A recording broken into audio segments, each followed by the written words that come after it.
네, 오늘 말씀에 들어가기에 앞서서 우리가 지난 시간까지 배운 것들을 좀 복습을 하겠는데요. 오늘은 제가 선창을 하지 않겠습니다. 그동안 신자의 정체성 6가지 배웠는데 여러분 다 기억나십니까? 첫 번째가 무엇이었죠? 나는 새로운 피조물입니다. 두 번째는 나는 하나님의 자녀입니다. 세 번째는 나는 의인입니다.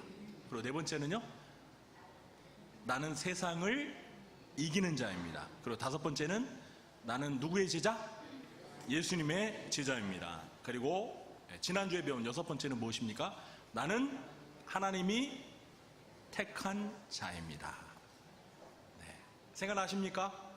네. 이제는 안 보고도 이렇게 말할 수 있을 정도로 여러분들이 이게 날마다 하루에 한 번씩만 해도 벌써 6주가 지났으니까요.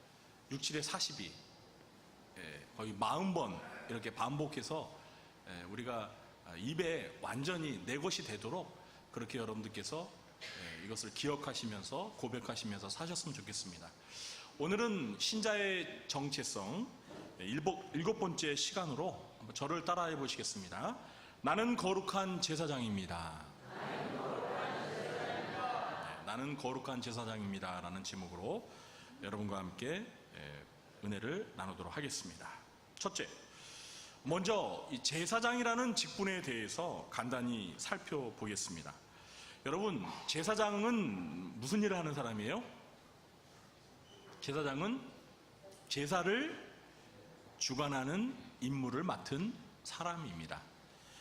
고대 사회에서는 그 민족이나 나라마다 자신들이 섬기는 신에게 제사 드리는 일을 전문적으로 맡아 주관하는 사람들이 있었습니다.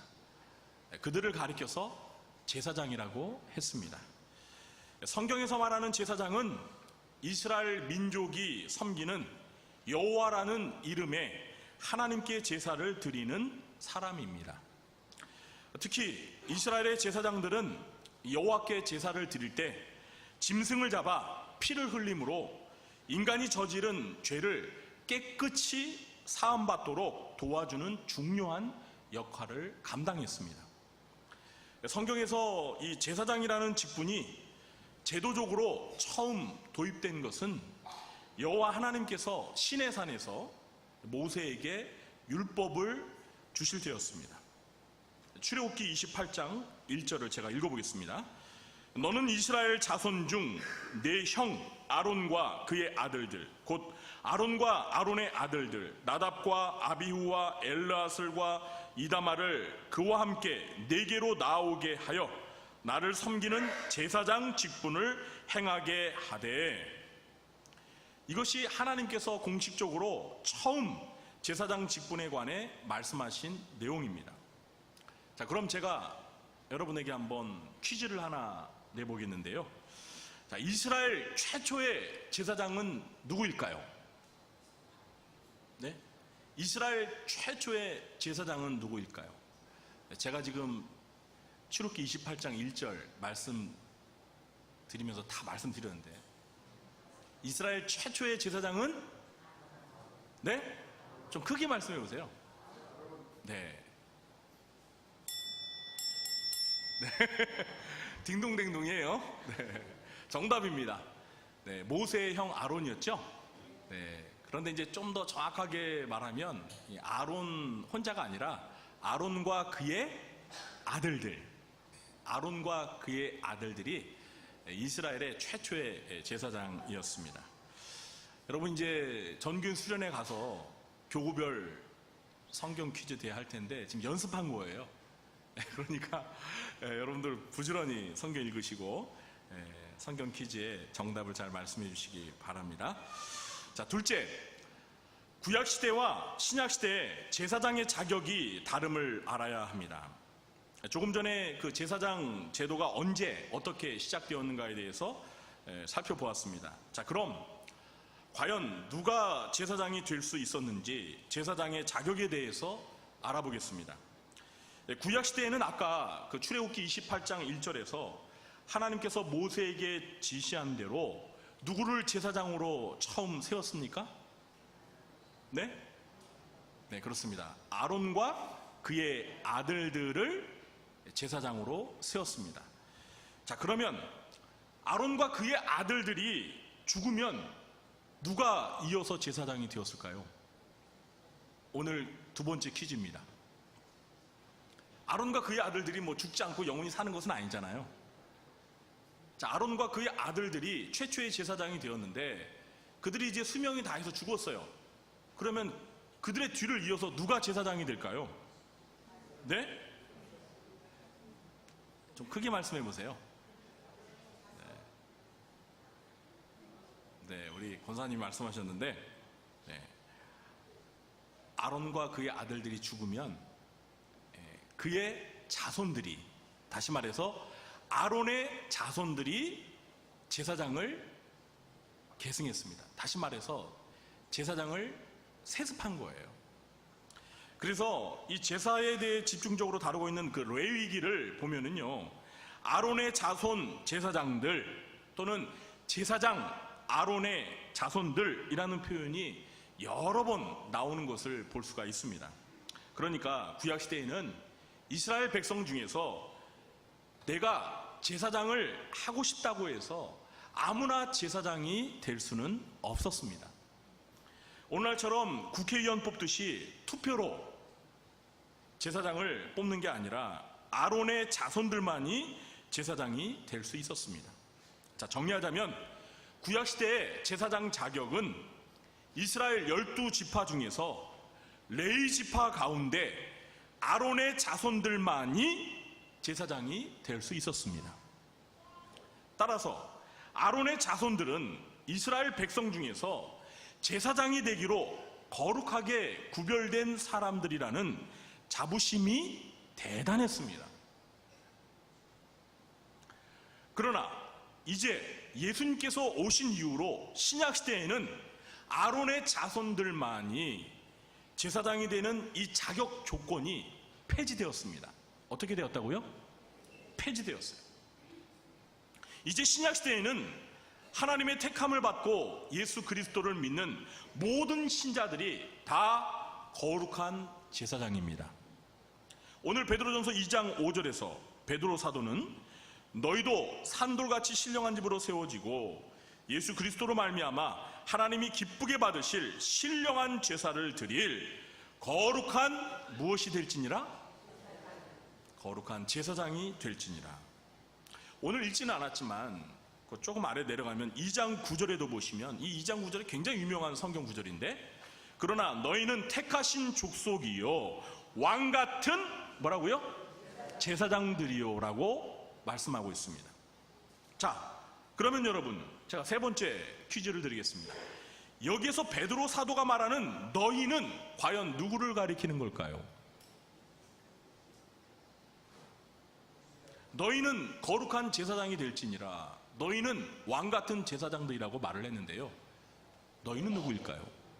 제가 힌트를 드리겠습니다.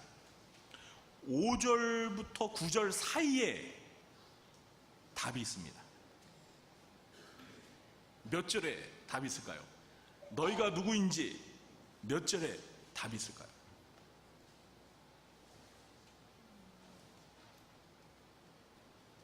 몇 절일까요?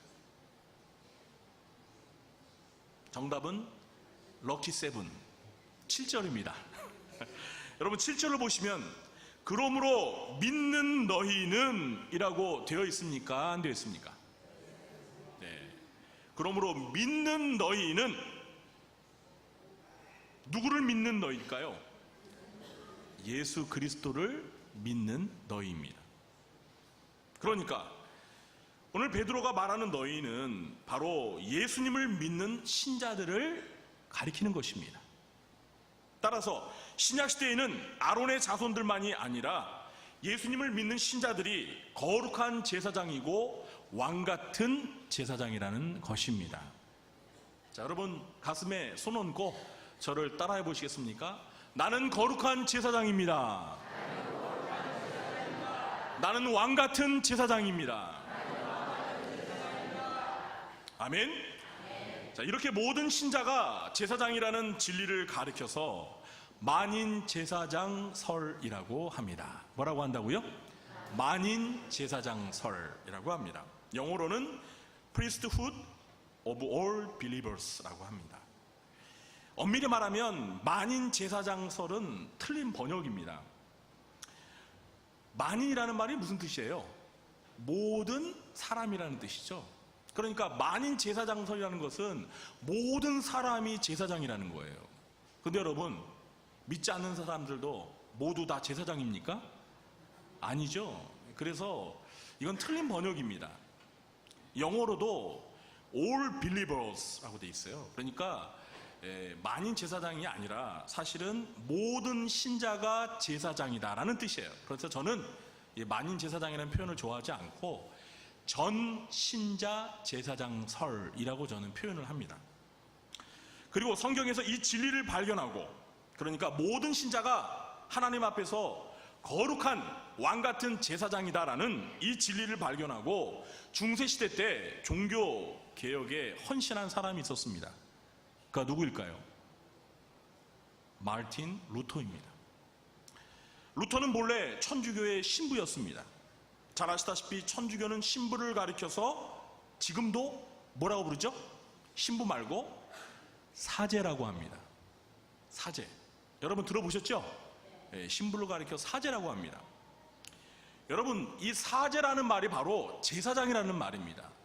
사제에서 그 한자, 그 사제라는 그게 제사장 할 때 제사랑 똑같아요. 그냥 글자만 바꿔놓은 거예요. 지금도 천주교는 구약시대처럼 성직자인 신부만이 사제, 곧 제사장입니다. 그래서 천주교에서는 제사함을 받기 위해서 반드시 누구를 찾아가야 돼요? 신부를 찾아가서 신부에게 자기가 저지른 죄를 고백하며 뭘 해야 됩니까? 고해 성사를 해야 합니다. 그러나 이것은 매우 비성경적인 방법입니다. 그리고 신약시대를 살면서 구약시대로 돌아가려는 시대착오적인 생각입니다.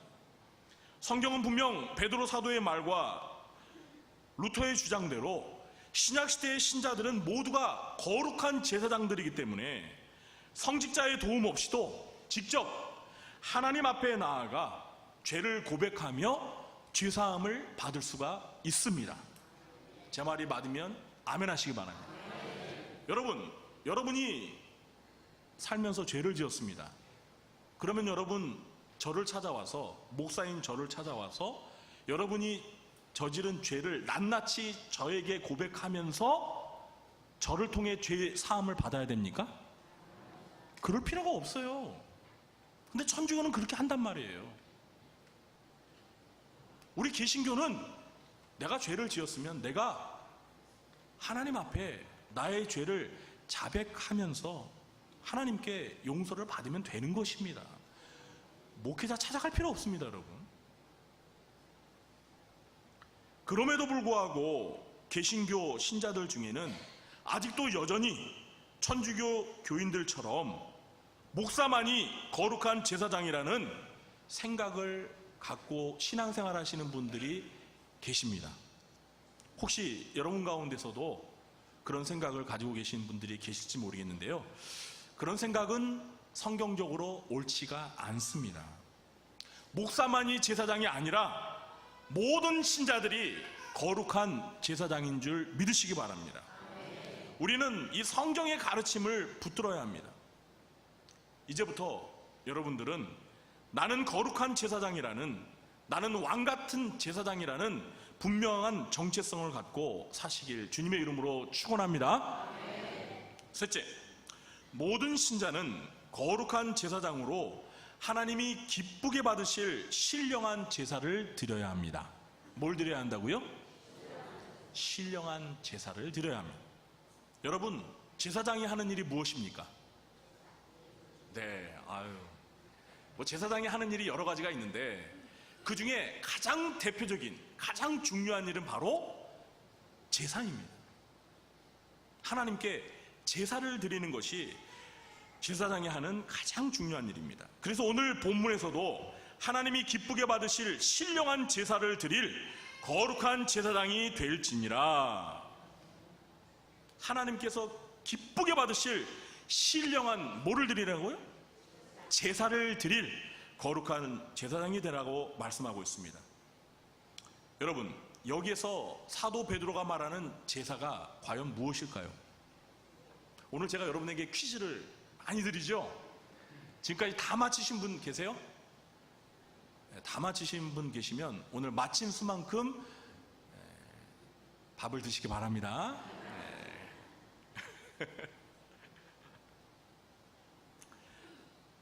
자, 제가 퀴즈를 드렸는데요.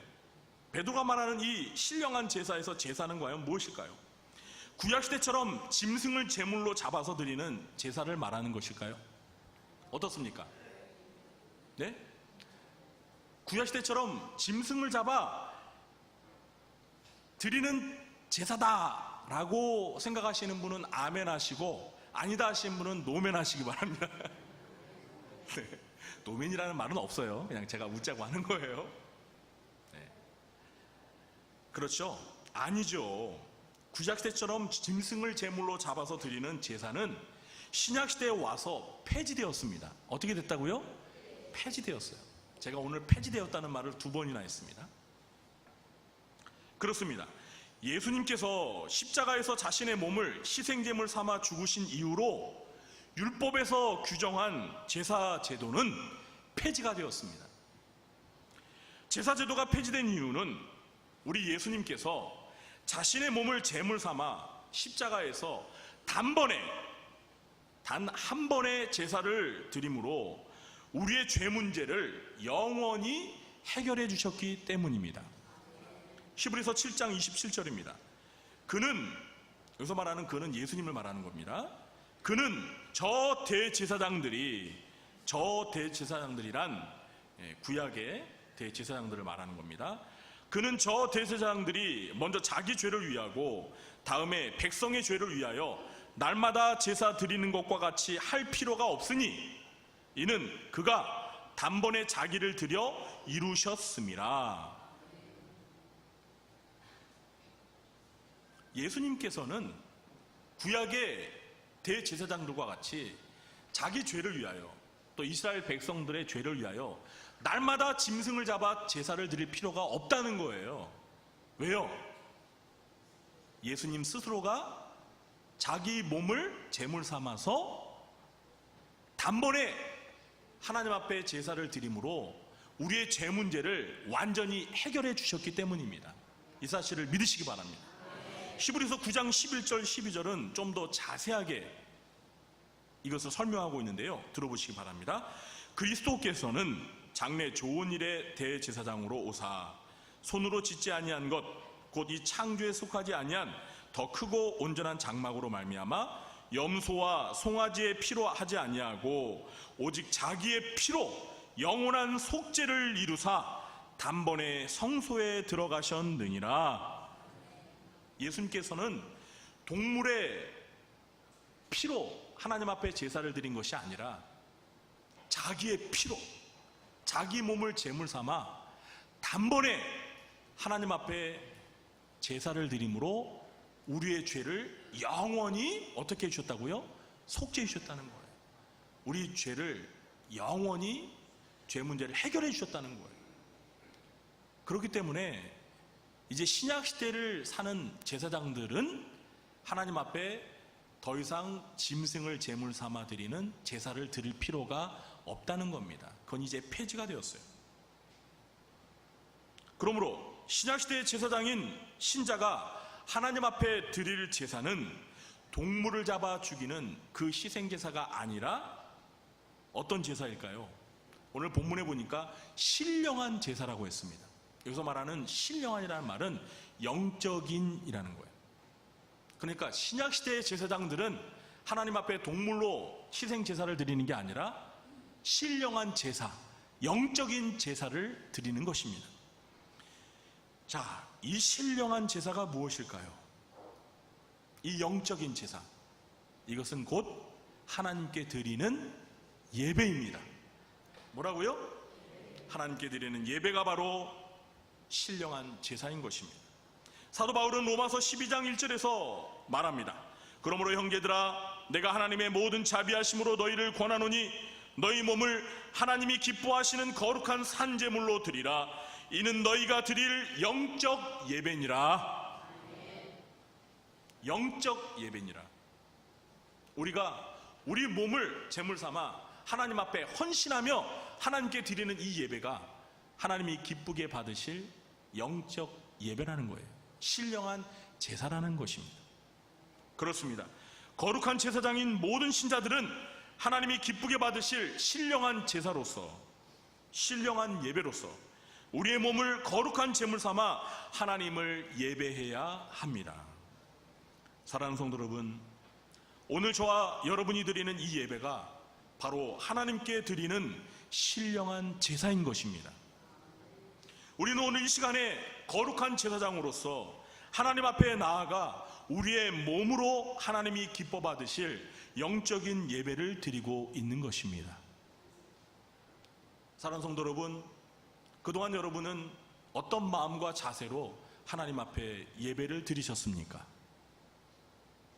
우리가 매주일 예배를 드리고 있는데요, 수요일에도 예배를 드리고 있고, 예배를 정말 헤아릴 수 없을 정도로 많이 예배를 드렸는데, 저와 여러분이 예배를 드리면서 내가 하나님 앞에서 거룩한 제사장으로 하나님이 기쁘게 받으실 신령한 제사, 영적인 예배를 드리는 제사장이라는 그런 마음가짐으로 예배에 참석하고 계십니까? 지금까지는 어떻게 예배를 드렸는지 문제가 되지 않습니다. 이제 오늘부터 우리가 말씀을 통해서 확실히 알았으니까 이제 우리가 예배 드릴 때 내가 구약시대에 그 거룩한 제사장처럼 하나님이 기뻐 받으실 신령한 제사를 드리는 제사장이라는 그러한 정체성을 가지고 하나님 앞에 하나님이 기뻐 받으실 영적인 예배를 드리시는 저와 여러분 되시길 주님의 이름으로 축원합니다.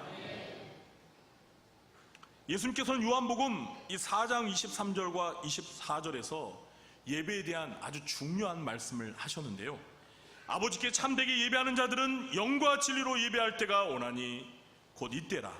아버지께서는 자기에게 이렇게 예배하는 자들을 찾으시느니라. 하나님은 영이시니 예배하는 자가 영과 진리로 예배할지니라. 여러분, 하나님께서는 누구를 찾고 계신다고요? 영과 진리로 하나님을 예배하는 자를 찾고 계십니다. 여러분, 하나님께서는요, 예배하는 자에게 깊은 관심을 가지고 계십니다. 여러분, 예배를 사모하시기 바랍니다. 예배에 참여하는 것을 귀하게 여기셔야 돼요. 우리가 거룩한 제사장으로 우리의 본업은 하나님께 예배드리는 거예요. 하나님이 기뻐 받으실 만한 신령한 제사, 영적인 예배를 드리는 게 거룩한 제사장의 의무입니다. 그런데 하나님이 찾으시는 그 하나님이 기뻐 받으시는 예배가 영과 진리로 드리는 예배라는 거예요. 그래서 우리 구리조항교회 여기 또 옆에 보시면 우리 교회가 건강하게 성장하는 사도행전적인 교회라는 비전을 이루기 위해서 5대 핵심 가치 중에 첫 번째 핵심 가치가 뭐예요? 영과 진리로 예배하는 교회입니다. 사랑하는 성도 여러분, 이렇게 거룩한 제사장들인 우리는 하나님께서 기쁘게 받으실 신령한 제사, 영적인 예배, 우리의 몸으로 제물을 삼아 헌신하며 하나님이 기뻐 받으시는 신령한 제사를 드리면서 예수님의 말씀과 같이 영과 진리로 하나님을 예배하는 거룩한 예배자가 되시기를 주님의 이름으로 축원합니다. 그런데 여러분, 거룩한 제사장인 신자들이 아직도 제사상에 절하면서 제사를 드리면 되겠습니까? 사도 바울은 고린도전서 10장 20절에서 하나님을 믿지 않는 이방인들이 드리는 제사에 대해서 이렇게 말을 합니다. 무릇 이방인이 제사하는 것은 귀신에게 하는 것이요 하나님께 제사하는 것이 아니니 나는 너희가 귀신과 교제하는 자가 되기를 원하지 아니하노라. 여러분, 사도 바울이 지금 고린도 교회 신자들에게 이런 말을 하는 이유가 무엇일까요? 고린도 교회 신자들 가운데서 예수 믿기 전에 이방인이었을 때 이방인들이 드리는 제사에 참여하는 자가 있었기 때문입니다. 좀 쉽게 말하면 교회를 다니고 있는데도, 예수님을 믿는데도 하나님께서 기뻐 받으실 신령한 제사를 드려야 할 거룩한 제사장인 신자들이 제사상을 차려놓고 거기에서 제사를 드리는 사람들이 있다는 거예요. 혹시 여러분들 가운데 그런 분이 계십니까? 명절이 되면, 기일이 되면 조상이나 부모님께 제사상 차리고 그 앞에 절하면서 제사 드리는 분 계세요? 사도 바울은 그런 제사는 하나님께 드리는 제사가 아니라 누구에게 드리는 제사라고요? 귀신에게 드리는 제사라고 말합니다. 그러면서 나는 너희가 귀신과 교제하는 자가 되기를 원하지 아니하노라. 여러분, 제사상에 제사 드리는 거는요, 귀신과 교제하는 거예요. 귀신을 예배하는 거예요. 하나님 앞에서 가증한 죄입니다. 하나님 앞에서 거룩한 제사장인 우리 신자들은 그런 제사를 드려서는 안 됩니다. 여러분, 저는 그 유교 가정에서 태어났습니다. 저희 가족에서는 크리스찬이 없었어요. 그러니까 저희 부모님 믿는 사람이 아니에요. 아주 전통적인 유교 집안이고 또 제가 3대 독자입니다. 그래서 제가 어렸을 때 저희 집에서 여러 번 제사를 드렸어요. 저희 어머니가 고생을 많이 하셨죠. 그런데 제가 예수님을 영접하고 하나님 말씀을 열심히 읽어보니까 제사는 하나님이 싫어하는 우상 숭배예요. 너무나 괴롭더라고요. 그래서 제가 중학교 2학년인가 3학년 때 제사 드리는 날 마음을 단단히 먹고 저희 할아버지, 아버지께 저는 다음부터 제사를 드리지 않겠습니다. 제사상에 절을 하지 않겠습니다. 폭탄 선언을 했습니다. 발칵 뒤집어진 거예요.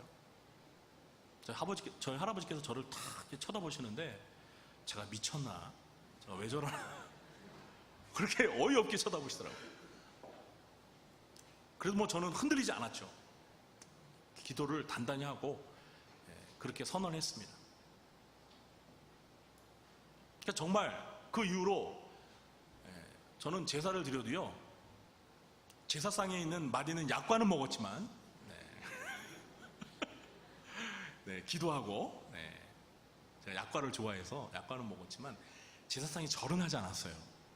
그랬더니 이제 저희 아버지도 할아버지도 그러시더라고요. 야, 너는 제사도 절도 안 하는 애가 이 제사상에 있는 음식을 그렇게 잘 먹냐고 그러더라고요. 그래서 음식은 하나님께서 주신 거기 때문에 감사함으로 받으면 문제가 없습니다. 또 그렇게 설명을 했죠. 그런데 여러분, 그게 중요한 게 아니라 그 다음에 한 2년 후인가 저희 집에서 아예 제사가 사라졌습니다. 할렐루야? 한 2년 후에요, 제사를 안 드리게 되었어요. 저희 부모님이 크리스찬이 된 게 아니에요. 저희 부모님은 여전히 하나님을 믿지 않는데 제가 더 이상 제사를 드리지 않겠다라고 선언한 다음에 2년 후인가 3년 후에 아예 저희 집에서 단 한 번도 지금까지 제사를 드리지 않게 되었어요. 저는 그 이유를 모르겠어요. 이상하게 제가 그 말 하고 난 다음에 한 2년 후인가 3년 후부터 할아버지께서 오시지 않았습니다. 할아버지께서 제사를 드려 안 오시겠다는 거예요. 그러면서 저희 어머님은 제사 준비를 안 하셨어요. 그러면서 제사가 없어졌어요. 그래서 참 희한합니다. 저는 아직까지도 왜 저희 할아버지가 제사 드리는 날 오시지 않았으며 제사를 드리지 않게 되는지 아직도 이유를 모르겠어요. 그러나 분명한 거는 하나님께서 하신 줄 믿으시기 바랍니다. 그리고 저희 가족은 예수 믿고 다 신자가 되었고요. 저희 어머니는 이제 권사님이 되신 거 다 아시죠? 근데 여러분, 제가 그렇게 제사 안 드리겠다라고 선포하고 제사가 없어지니까 저희 어머님이 제일 좋아하시는 거예요. 1년에 그 제사상 치르면서 얼마나 고생하셨어요. 근데 그냥 제사가 없어지니까 너무너무 좋아요. 할렐루야는 안 하셨어도 야, 영훈아, 너 때문에 제사가 없어진 것 같다고, 너무 좋다고 막. 여러분, 신자는 귀신에게 제사하면 안 됩니다. 이것만은 타협하지 마세요. 명절 때 여러분 가족들이 모여서 제사 드릴 때 제사하십니까? 절하십니까? 이번부터 하지 마세요. 이건 타협할 문제가 아니에요. 뭐 가정의 화목을 위해서 NO! 여러분 잘 말씀드리세요. 솔직하게. 제가 하나님을 믿는데 우리 기독교 신앙에는 양심상 제사상에 절할 수 없습니다. 이제부터는 제가 제사 드리는 날 오기는 하지만 제사상에 절을 할 수는 없습니다. 이해해 주시고, 그 대신에 우리 살아있는 부모님 정말 열심히 극진히 효도하고, 또 우리 친척분들 열심히 잘 모실 테니까 그렇게 이해해 달라고 잘 말씀드리면은요, 기독교 신자 아닌 분들도 다 이해해요. 기독교인들 제사 안 지내는 거 다 알잖아요. 그렇지 않습니까? 근데 그거를 그냥 말하기 부담스러워서, 핍박이 두려워서 이게 타협하면서 계속 제사를 드리면 안 돼요. 십계명의 제2계명에 여러분, 우상 숭배는 하나님께서 3, 4대까지 그 죄값을 물겠다고 그랬어요. 그런데 오직 하나님만 믿고 섬기면 어떻게 해주신댔어요? 1000대까지 뭘 베풀어 주신대요? 은혜를 주시겠다고 약속을 하셨어요. 사랑하는 성도 여러분, 우리는 하나님 앞에서 오직 하나님만 예배하는 거룩한 제사장입니다. 왕같은 제사장입니다. 오늘 말씀을 기억하면서 우리 구주한교회 성도님들은 모두가 하나님께 신령한 제사를 드리는 거룩한 제사장이라는 정체성을 가지고 오직 하나님만 예배하시는, 오직 하나님께서 기뻐 받으시는 신령한 제사 예배를 드리시는 거룩한 예배자로, 거룩한 제사장으로 사시길 주님의 이름으로 축원합니다. 기도하겠습니다. 하나님 아버지, 감사합니다. 말씀을 통해서 저희가 거룩한 제사장, 왕같은 제사장이라는 신분을 알게 하시니 감사합니다. 이제부터 하나님이 기뻐 받으실 신령한 제사를 드리는 거룩한 예배자로, 거룩한 제사장으로 살게 도와 주시옵소서. 그동안 하나님이 아닌 것을 향해 저희가 제사한 일이 있습니까? 주여, 회개합니다. 용서하여 주옵소서. 이제는 오직 하나님만 예배하며 살아가는 저희들 되도록 도와주시옵소서. 예수님의 이름으로 기도하옵나이다. 아멘.